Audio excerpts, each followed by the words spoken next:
I think is one of the greatest drag queens I've ever seen in a movie, and that introduced me to the comedy stylings of drag queens, and I'm a big Divine fan. I'm not sure if there was any political message in it, I just thought it was very funny.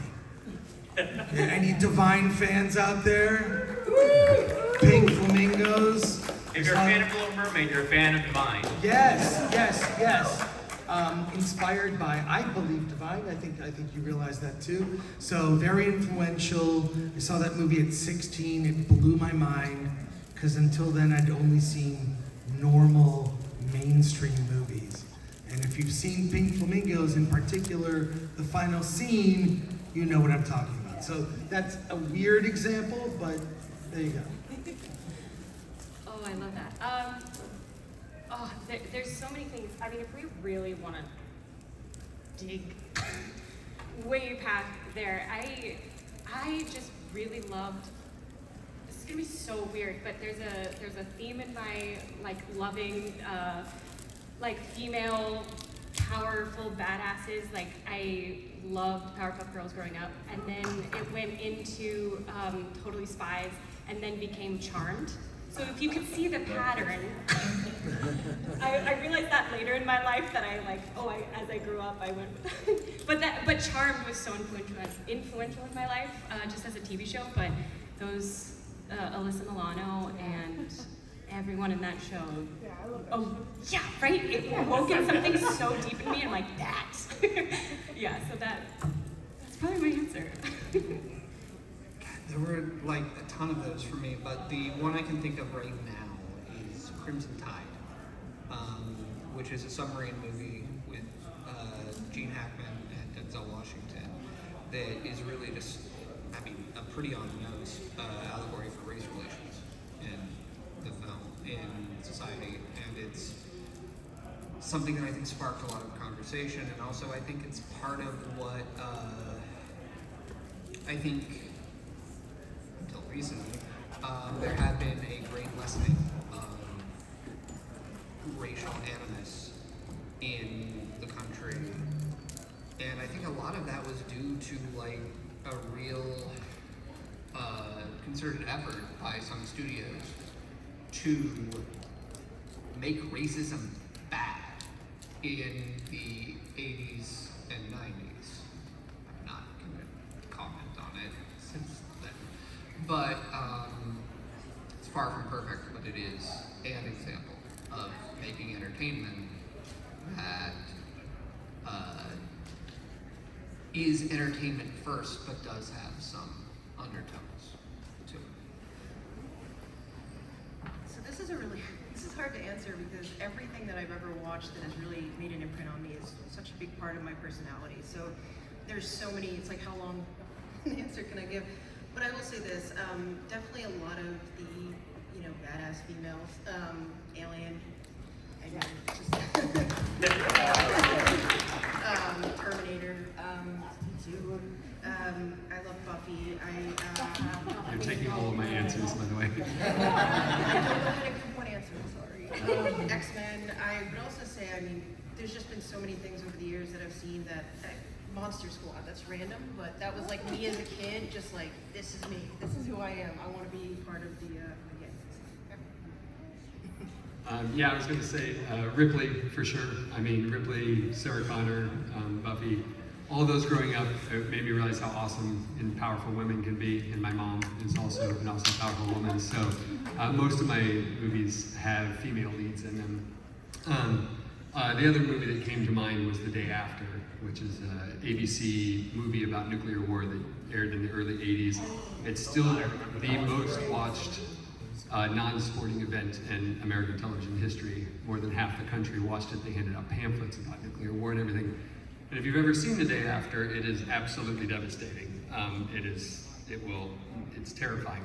And rumor has it that that is the movie that made Ronald Reagan realize that no one could win a nuclear war, which very well may have saved the world. So I'd say that's a pretty impressive feat for Americans. All right, and we have a new addition who just arrived. Can you give us your name, what you do, and also what like media kind of really got you into storytelling and kind of give you an idea about things? We sure can. Move your cards. Yeah, movie cards too. Okay. Yeah. Oh, I'm sorry. Thank you. Everyone comfy? Did everybody wait in the line for the escalator? It's pretty good. Hi, I'm Bonnie. I am actor, producer, filmmaker, do all the things. For me, I grew up on Westerns, and I really liked A Good Day to Die, Dr. Quinn, Medicine Woman. That's probably the reason I'm gay, actually. And Little House on the Prairie, which to me, that they're all just like badass women in cute outfits. So that's my favorite thing. Fair enough. All right, so when it comes to the idea of storytelling with purpose, how do you feel it should be, portrayed successfully to get the message across? What do you use to gauge what is a good approach and what is maybe a bad approach? Would you like to start? Sure, yeah. When it comes to bringing the point across in media, I think one of the things is to avoid being preachy, right? I mean, we've all seen the things that we watch a movie and you're like, all right, we get it. We understand you like the environment, James Cameron. Thank you. By the way, he's one of my favorite filmmakers. But I think there's a point where you kind of lose the story. And it's like if you aren't focusing on the drama and the conflict and the actual story, oddly first, I feel like the message gets lost. And so I think that's one important way to do it. And another way is to, as hard as it is to present all the sides with some validity, because if you're just destroying another side, you're only preaching to the choir. Like you're only preaching to people who already agree with you, and that's not actually really going to change anything. So I think you have to show how each side could have validity, and maybe have characters change within your story based upon the actions in the story. I think that helps to get the point across.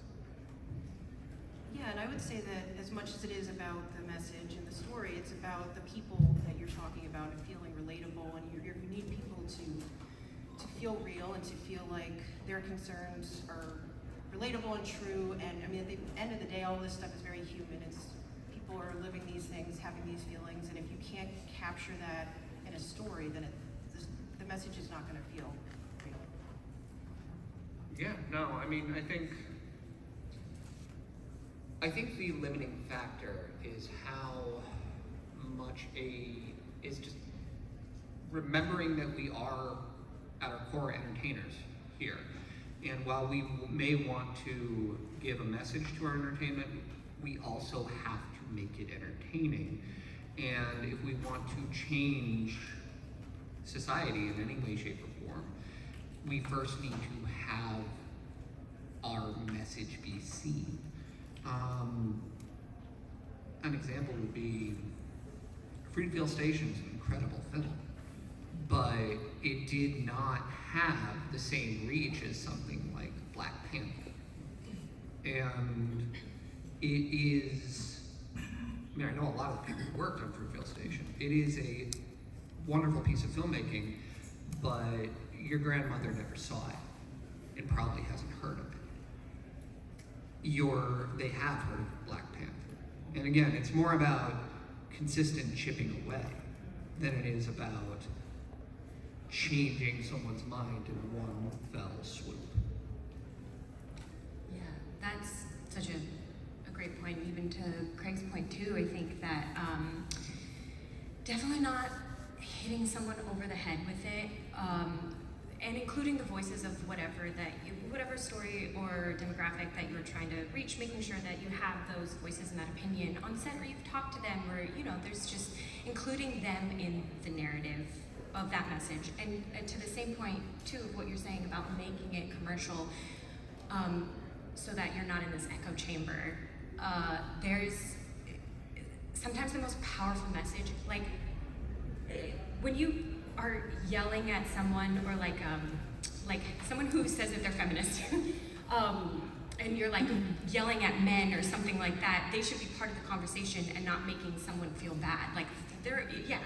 Like include everyone in the story, but there's something that I also really like, that's Buffy is a great example.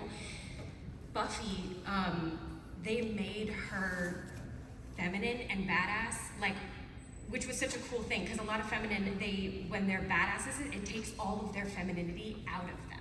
So they're like men, they're basically men characters in like all leather jackets, stoic, no emotions. And then it's like, okay, so to be a badass, I have to remove all of my femininity, but like someone like Buffy was such a great example because she was just a girl in high school and then dealing with things, and she could be a badass. So that's always something that I really like. And again, just including them in the narrative and not hitting someone over the head with it. And she had to deal with flaws. What was that? She had her own character flaws, so she wasn't like Yeah, perfect, that's the perfect thing. Yes, making them human so that someone can relate to them, because Miss Marvel, sorry, but like she was almost too perfect. And then even as a female, so I'm like, okay, great. So if I have my character flaws, I can't be a hero. And I think that's what makes men characters so cool, because they're very nuanced, and you know, you're doing that. So when They've been allowed to be. because they've been allowed to be. Yeah, so making them human, like especially for females, speaking as a female audience, but making them human and relatable. Humanizing them and realizing that we're also part of the human race. Yes, we're also part of the human race, and we have we're people, we're humans. Yeah. I have a lot of thoughts, but I'll start with, there's a famous studio executive that had a big banner put up on his wall. It was tired of everything being a big emergency. And it said, remember, we make shit people don't need. Seriously, first thing you cut out of your budget when money is tight is entertainment. You have to entertain first. But I really feel it starts with character. You mentioned Ripley before. I first saw Alien. I was a little kid. I wasn't female. I wasn't an adult. I was a kid. I identified with Ripley. Why? She was the smartest. She said, Kane can't come in here. She was always the one that was one step ahead. I think some bad ideas have seeded in the culture that I think has ruined some of entertainment. And while I think inclusion is really important, we're not like, does anyone remember a movie called Hollywood Shuffle? Okay, great film. At the time that was made, there were, any race other than white was not treated well in movies. And I feel like we've replaced old bad cliches with new bad stereotypes, okay, on that. So I think it starts with, if you're writing a character, write what the attributes of the character are first. Don't start with age, gender, sexuality. Don't start with any of those things. Start with what they stand for, what they're about. A good exercise might be to describe a character from a movie without using those types of things, and can you guess what that character is based on what they stand for, what they're about. And it was great, also Ripley in the second film, Aliens, even more badass. I mean, that movie cemented Sigourney Weaver, that character in movie history. Then Alien 3 happened, another story. But I feel like, I like to find a character who I want to be on their journey. And when you look at, say, the world of animation, I'm not an animal, I'm not a fish, I'm not, we identify with characters based on what they stand for, not like exactly who they look like. So that's just one thing I would throw out there, is really look at what the attributes are. And do you admire this hero, or that could be an antagonist? It doesn't need to be, so I'll end it there. Because I'm rambling now. Point take. Well, I mean, it's hard to say anything other than what's been said, but I think I agree with everything, plus balance is everything. If you want to get me sad, let's do it, but I'm also going to need something to laugh at. I'm going to need something to get mad at. I need to root for somebody. I need to care about them, and I need to relate to them. And the only way to do that is by being honest about the journey and where they're at and what those steps really look like. There's nothing more frustrating than watching someone recover from something and they're either completely in the dumps in an unrealistic way, or a way that you just don't want to be on that journey with them, it's too real, or they just get over it really quickly, really breaking down the steps of grief, because there's grief in everything that you would mourn. Me mourning getting here on time today, that took you know, and so expressing every bit of that in an appropriate way, not lingering too long on any one of those things, giving everybody a chance to fully experience every step of the process along with the character. And not letting their gender or whatever creature they are limit them in that way as well. And I think the more honest you can be about what that journey looks like, which means as a writer you have to be honest with yourself about what your own journey looks like. And that's the hard part. That's a great comment. Can I say something real quick? Go ahead. You know, you've seen maybe studies that said that Gen Z is now going to the movies. Gen Z is, we saw Obsession and Backrooms outperform a Star Wars movie at the box office. What is Gen Z saying? We want authentic stories, and we want to tell them to ourselves. I love the world. I love a big franchise movie when it's well done. That's great, but I think authenticity. You know, you can tell when they throw in token characters just to have them in there to round out like a box of crayons. It doesn't always, and I know from my friend group, which is very diverse organically, we all are just nerds, but they're very different people, and nuance is important. So look up those, there's been many articles about that, and that's why those movies did really well, I think. Yes, and that's, sorry, I know. Yeah, no, and please. that Obsession is such a great movie because a great example, because I talked to so many people, and a lot of people don't realize that movie is also making a comment on the female experience, and this is for Gen Z, because it's like the female audience, what they're afraid of right now is not like big monsters or anything like that. It's their autonomy taken away. So that movie is about the fact that her right to choose was taken away. She was stuck, she was in that thing, and it was like about even like this new alpha male that's wants the submissive women. And there's like articles on it too, which you should read. It's super interesting, but that movie didn't hit you over the head with it. A lot of people who watched that movie did not know that was like a sub. Hidden in the allegory. It's hidden in the allegory of like what that film is. So that was such a. And he's not an obvious alpha. He Totally. seems like a sweetheart, you know, he's just, but no. Totally, because it's, Yeah. He's a really interesting. Yeah. It's fascinating. Funny thing is, that was going to be my next question. We were going to discuss allegory. Because, I mean, in most media, a lot of times they will use allegories to talk about certain experiences, but from another, viewpoint or mindset. So, for example, Star Trek, they often use allegories to tell their more, ethical, questioning storylines. X-Men uses mutants as their allegory. But something that's often said is, when you use an allegory, you're beholden to the allegory. Essentially saying that using aliens or mutants or something like that to talk about the experiences of real people isn't always a one-to-one comparison. So do you feel that the allegory can help or hinder a story, and what nuances can affect that? Let's start at the end and work our way down. I think it's a great tool. It's a Trojan horse, I love tricking an audience into believing what I want them to believe. So straight on to mourning. We get you into the movie with a pretty crazy opening, and then we introduce some really lovable characters. I'm biased. But you are on the journey with these fun people, and then they fall in love with each other. And we won't go too far into it because Craig will start yelling at me. But and then before you know it, you're rooting for gay people, whether or not you knew you were signing up for that story. And watching it along with my dad was funny because he's a homophobe, or he was until he watched this movie. I'm kidding. But watching it alongside him, it was really funny because he's one of those people that if you do your movie right, you would get your audience to feel smart, like they're coming up with the concept for you.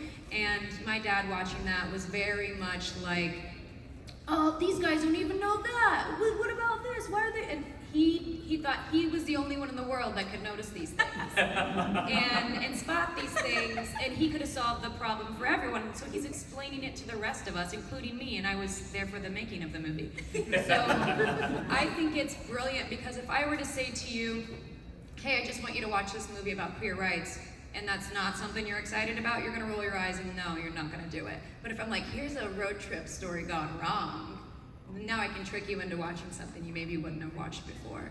And so that's what I call the Trojan horse. That's my passion in life, is to trick you all. Crafty. Gotcha. She got us. Just a quick note about horror. More fans of horror are women. I'm not sure if you all knew that, but the majority of fans of horror happen to be women. The final girl, cliches, that's there for a reason. Just on that. But yeah, I think allegory, I love it. I love classic Star Trek, that it's a morality tale. It's one of those things where I kind of like, in our brains, we love puzzles. Puzzles are a thing, whether it's gaming or whatever, board game. Like, humans love puzzles, and I think letting the audience figure it out for themselves is the best tool. But when you just flat out lay out what your message is, it's boring. And it's easy, and it's not as effective as allowing people to kind of come to their own conclusions. So that's all I would say on that, because I know when there are stories I've seen that affect me the most, it's where it just, like you said, kind of tricked me into feeling that way. And I don't mind being tricked in that regard. So. Yeah, I think it's when it's done right? Like that's all, everything we're kind of saying of like, yeah, hidden in there. I'll give two really big blockbuster movie examples where I think, like the Barbie movie pissed off a lot of people, and I think that is an example. You might get mad at me in a second for clapping, but I think that they hit people over the head too much with it, right? Like that movie screamed at so many people and made. I'm not gonna go into it. I'll go into it. But I'm like, I'm a female, and I was like, oh, this is hitting. I'm like, I'm feeling bad, and I'm a female, but still not saying anything about the Barbie movie. But that maybe like turned off, to what Craig said earlier, a whole like generation of people that maybe should have been sitting and watching it, right? But then an example, Guardians of the Galaxy. I love Guardians of the Galaxy so freaking much, but that movie is so feminist. Doesn't talk about it once, but Gamora and Mantis, they're just on the team. There's no, I'm female, I'm in charge. There was no conversation of like that where little boys and girls watching Barbie movie, little boys might feel bad watching a Barbie movie, but if they go and watch Guardians and then like think that they have to play a certain way, but if girls and boys, little girls and boys watch Guardians of the Galaxy and are seeing like, oh my God, it's just an example of men and women working together in high positions, that's it, and normalize it, right? Like it's just normal. And then little kids don't think to question stuff like that. So it's just like, oh, you're a girl, I'm a boy, we can play Guardians of the Galaxy and all be equal and having fun, and like it doesn't, we don't need to teach that, which that might have been really controversial, I'm sorry. I have nothing against the Barbie movie, I like the Barbie movie, but that's just my thing of like, I think that movie probably made an impact on some people who needed to see it. Yeah. Yeah. I mean, I think that in a lot of ways, if we're going to stick with Margot Robbie on this, Harley Quinn is kind of a better example of feminism than Barbie is. Especially in her own movie. Exactly. Yeah. But the bigger, going back to the allegory thing, I think it's one of the most effective tools depending on exactly what the medium of your story is. Like, I think when we're talking about Star Trek or the Orville, like I love the Bortus storylines in the Orville, and the allegories that are presented therein, they're great, but I don't know if the same thing would work exactly in a action movie or something like that. It depends on the medium in which you're telling. Like, one of my favorite action movies is actually Freelance right now, and part of that is because I thought I was watching a dumb action movie, and then they got a lot of South American politics right in a way I didn't expect. And I I guess subverting expectations is a big part of making allegory work, but that's kind of my own point now.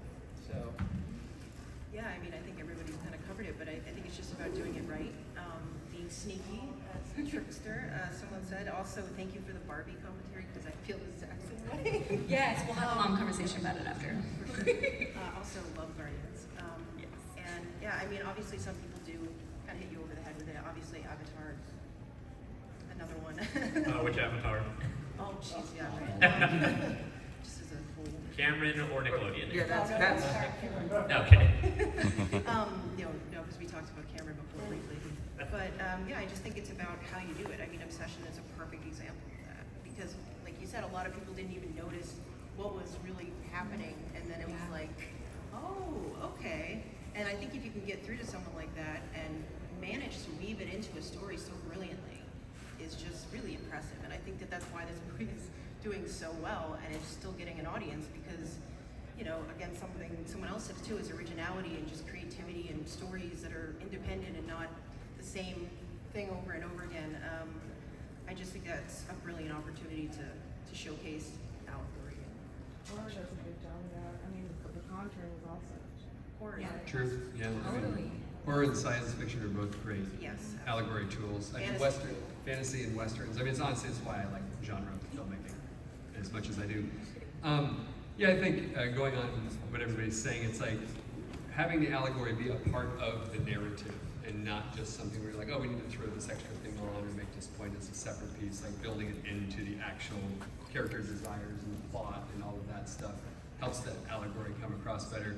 And a friend of mine, John Elfers, used to say, sometimes you do need to hang a lantern on it because the allegory may be so buried in there that no one can see it. So it's like, if you have one or two spots where you're pointing people just enough in the right direction so that you're guiding them toward what you would like them to think about the allegory, it doesn't hurt without being like, this is what the movie's about, you know? It's like, because it's like a South Park episode, right? You know, I learned something today. I don't know, like, which works perfectly in South Park, Yeah. but not in most places, so. Oh, awesome. So one thing also is a lot of the, an issue that's always been in Hollywood is the fact that, minority stories have been fighting to get into the mainstream. I mean, think how long it took us to get a black-led superhero movie, or how long the Wonder Woman movie took to get in production and actually completed. And a lot of times these movies are very often driven by people from that minority group. For example, The Matrix, many people say, the creators say, it's an allegory for the trans experience. And then, lo and behold, the creators themselves were trans. Do you guys feel like sometimes to get really effective storytelling, it helps to get those minority voices behind the scenes, on the camera, working on all that stuff? Or can it, anybody really step in and lead this charge? Who'd like to begin? I could. I really love independent film because I feel like that's where the more authentic voices come from. Whereas when things are in the mainstream, they tend to get filtered through the corporate bullshit. I'm very anti-corporate. I'm more about indie voices, and we do Alain Diaz is here from FilmThreat.com. He reviews a lot of indie movies.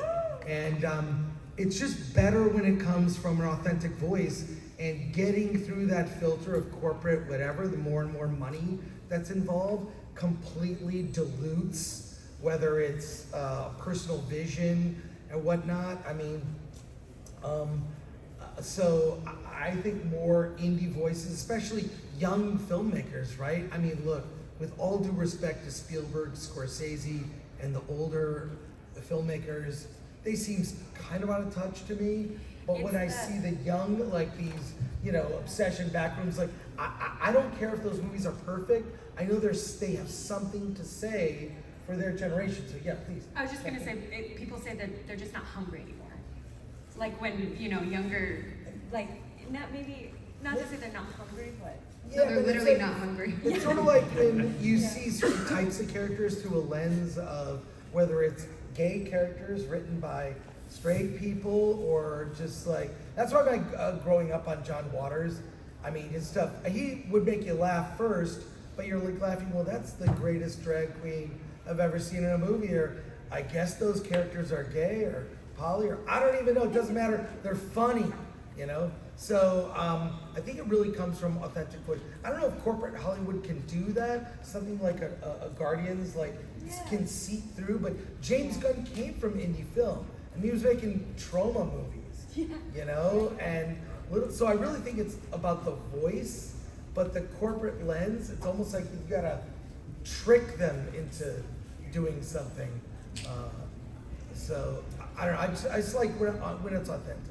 Yeah, I agree. And for me, I think it's a case-by-case situation in terms of who can tell what story really in a believable way. But I think if you have a calling to make a story and it's not something that is your story, like if I were to make a trans story or something similar, I think it is important to have somebody with that background in your corner giving you feedback. And I think it's especially important to listen to those people. It's one thing to accessorize yourself with people from that demographic or minority or whatever it is, but it's another thing to actually respect them and give a microphone to their voice and actually put that into use and let that show up in your film. And that's difficult for people in that situation, as I've seen. So, but I do believe whenever you do it, the audience that relates to it, they appreciate it so much more, and it touches them on a deeper level. So I find it to be very significant. Yeah, definitely. There's I completely agree. I don't think that you necessarily, if there's a calling to tell a story, as long as there is, filmmaking is so, the beautiful part about filmmaking is it's so collaborative. There's so many opportunities to, whether it's in production design, in the wardrobe, in the story, like in your research and in the conversations that you have, in who you cast, in who you, all of this is, there's just a great opportunity to include these voices in whatever story that you are trying to tell. And I do think, also supporting love indie filmmaking as well, because I agree. I think that all the really explorative new films or projects that are coming out come from these indie filmmakers who are balling on a budget and are like, wanting to do this. Bonnie and I also have a all FemDem TTRPG show called Good Day to Dice, and we are all like female. Yeah. I didn't know that, and I'm very sad I didn't. Yes, you can look us up on YouTube called Good Day to Dice. Good Day to Dice. We get weird. I just said Good Day to Dice. Yes. Rebranding starting right now. But yeah, Good Day to Dice. And so, but we make an effort of just having a lot of FemDems, queer space for all of us. Yeah, and I think what is a great thing about that is in that environment, what you're doing is literally giving them a platform to do what they want. So you're passing the microphone to them and saying, go for it. Whatever you've got, we'll take it. And I think the hesitation with filmmaking in terms of making stories that aren't your own is the fear of getting it wrong. If I'm gonna tell a story of a minority and I mess that up, what does that mean about my understanding of the minority experience? That's a scary thing to get wrong as an individual. It's a scary thing to get wrong as a corporation. So some people don't want to touch it because of that. And then there's also just the fear of what a success rate's going to be whenever it hasn't been done before. So in this world, we get a lot more freedom. We're saying, we love this person, and I bet you will too. Listen to their story. Yeah, supporting all the indie filmmaking and all the new fun stories of diversity and all that, supporting them, finding them, and then also if we just all give each other a little grace to mess it up. We're kind of moving past the cancel culture, but people make mistakes or say things, and hey, we should, it's a human experience. So just giving grace to each other. Leaving room for the human experience and those are opportunities to learn, and that should be a fun, exciting thing instead of end of your life socially.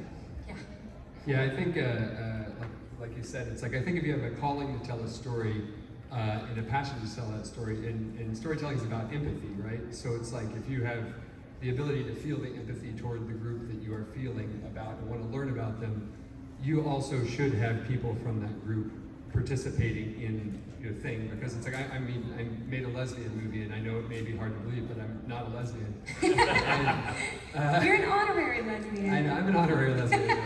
And but it was an important story for me to tell about love and about the good, beautiful, and terrible things people do for love. And so it's like one of the reasons Bonnie came on board early on was as a script consultant to make sure that I was getting it right, that I wasn't messing it up. And then she came on as one of the key producers and also one of the lead actresses. So it's like always having somebody there. And she would tell me, she's like, no, Craig, not like that. And I wouldn't be like, well, what do you know, Bonnie? I'd be like, no, you're right. Like I need to listen and then I need to adjust what the goal is. Because my hope is to share, in the case of this story, a queer story that connects to both queer and straight audiences. And in the case of some of the other projects, it's about PTSD in the military, and other projects about homelessness and mental illness. And so it's like, I'm not gonna just walk into this and be like, oh, I know everything there is to know about this, because I don't, but I'm curious and I want to build my own empathy up as I tell these stories. And so I think that's an important part. If you are leading a charge on a movie that isn't, the demographic that you are, it's like, I think anybody can tell a story if they feel that empathy and bring in people who have that experience. And then you filter it through your own lens of, like Bonnie said, it's terrifying, honestly, because it's like, I've gotten reviews that have said, nice work, Craig, you did it right. And then I've gotten reviews that be like, yo, dude, like, all right, big dog, clearly you don't know how this works. I don't know, so it's like, it is scary, but it's, it's still worth it. It's a story that's important.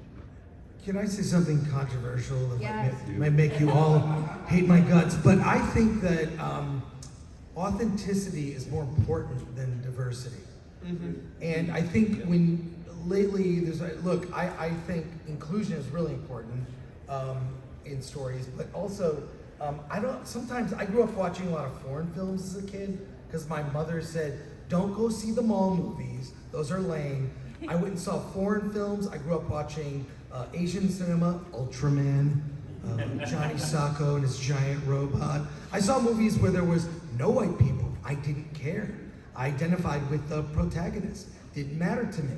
So, also my family's not all white, mixed, but whatever. All I'm saying is authenticity is more important. And I think when lately there's been a bad habit, I don't see this in indie movies, I see it in Hollywood, where identity informs outcome. Meaning, if you see a certain type of character, they're always good. Or another type, they're always bad, the white guy. And for me, I don't care if the white guy's the bad guy, I don't care what, it's boring. It's freaking boring when identity informs outcome. There was a really good movie that Alan and I saw recently called They Will Kill You. Is that what it's called? Yeah. Yeah, They Will Kill You with Zazie Beetz. Freaking awesome, right? Freaking awesome. But I know some people might not go see that movie because black female lead means we already know outcome, right? But the movie was badass. I don't know, for those that saw it, I freaking love that film. So great. And it did not do great at the box office, and it's unfortunate. So I say take risks with the characters and authenticity. I mean, I don't care if a story is diverse, I care that I'm sucked in, right? I make the cast, I think there's too much importance by corporate filmmaking, that everything be diverse. It doesn't have to be. You can make stories where there's no diversity at all on any scale. It doesn't matter. In fact, I like that. When I was a kid, I learned about other cultures, seeing French films, Asian films, because it wasn't American or white or anything. So, but I learned early on to seek that out. So I'll see myself out. Thanks a lot. I mean, before we move on to audience questions, I do want to just say one thing. I'm going to second everything that Chris just said. So if you're going to cancel him, cancel me too. Okay. No, All right. that's And I what second everything that everyone said, and also normalize casting disabled actors. Yeah. Oh, that's huge. I don't know if we have time to dive into it, but can you go to the mic? Yep. Yeah, anybody who's got some questions for our panel, Corey. please line up at the mic, and they'll be more than happy to answer anything you guys come up with. There's a lot I want to say, but I'll go real fast with my key points. First of all, do you guys know anything else besides Ripley, Sarah Connor, Buffy, a strong woman? every conversation is all you people always pull up those characters. I'm watching Dr. Quinn. Let me just give you one more. Back in the 80s, there was a miniseries called V, and it became a series. Faye Grant played Dr. Juliet Parrish. I suggest you guys rewatch it. She's a great character and can stand toe-to-toe with Ripley, Buffy, and Sarah Connor. But no one ever puts her name in the conversation. Secondly, okay, yeah, I saw where obsession was going because there was another horror movie a few years ago called Barbarian. I hated Barbarian. Oh, did you? And because it was about toxic masculinity. And I feel like men have been picked on a little bit too much. And that's all we're kind of getting lately. So to me, Obsession's in that same vein as Barbarian. I liked it better, but still, I mean, once again, here we go knocking guys again. It's like, to me, it's like they don't hold women accountable for anything. I mean, yeah, Nikki, you took away her agency, whatever, but you know, I'd rather watch Alex Forrest in Fatal Attraction, who was like, to me, on equal standing with Michael Douglas. Were they both wrong? Yeah, but she was straight up evil. So Totally. And then thirdly, you seem like nice people. I know Chris Gore personally, he's a great guy. You guys are talking about diversity, but I know black people are Asian on the panel.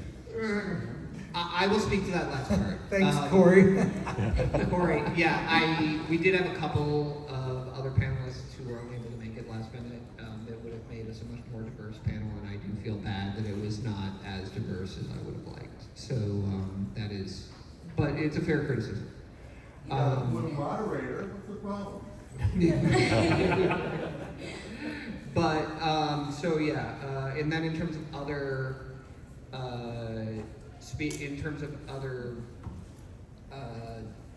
good female characters, one of my favorites is Suki from Avatar.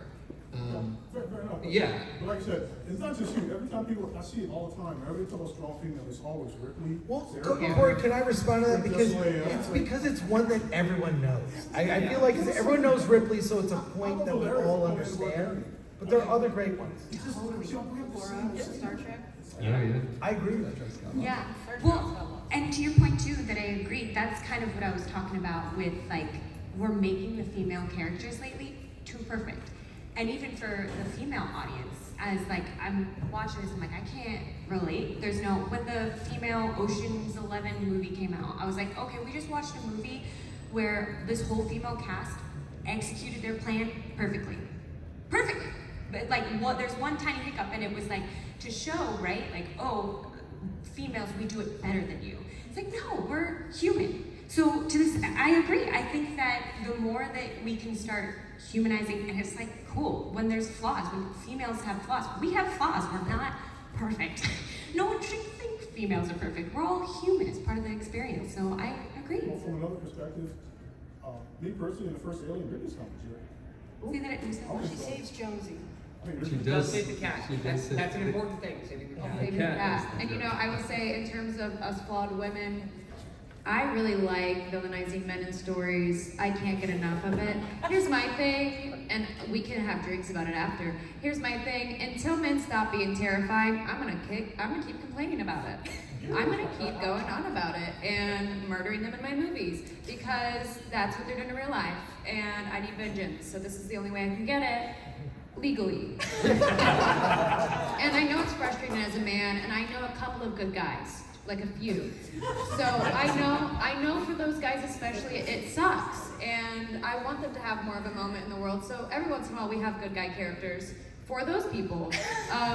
But in you know the history of our lives as people and humans on this planet, guys have been doing some pretty bad stuff, you know, and we're not over it. I'm not.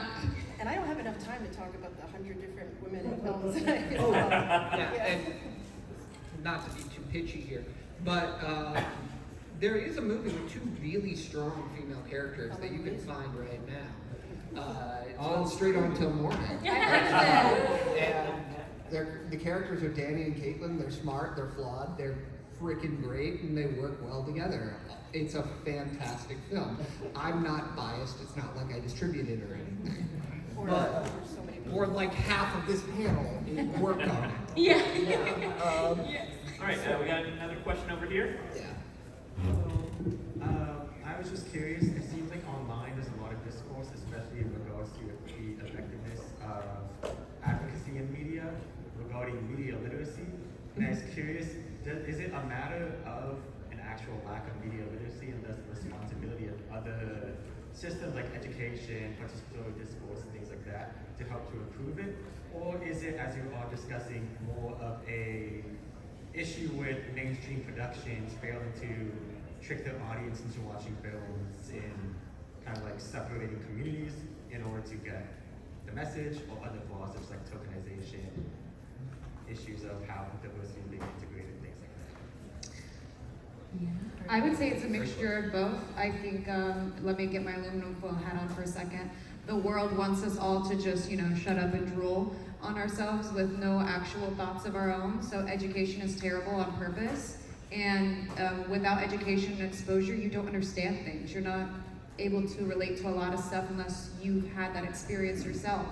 And so that makes it harder to sell a movie that most people can't relate to, or the average person in America can't relate to anyway, based on what we're taught to believe. And then, if the idea of making movies for money is to just pump out movies that are gonna sell, you can put the same plot together that we've seen a million different times, and as long as you've got Margot Robbie in it, we're gonna go watch it.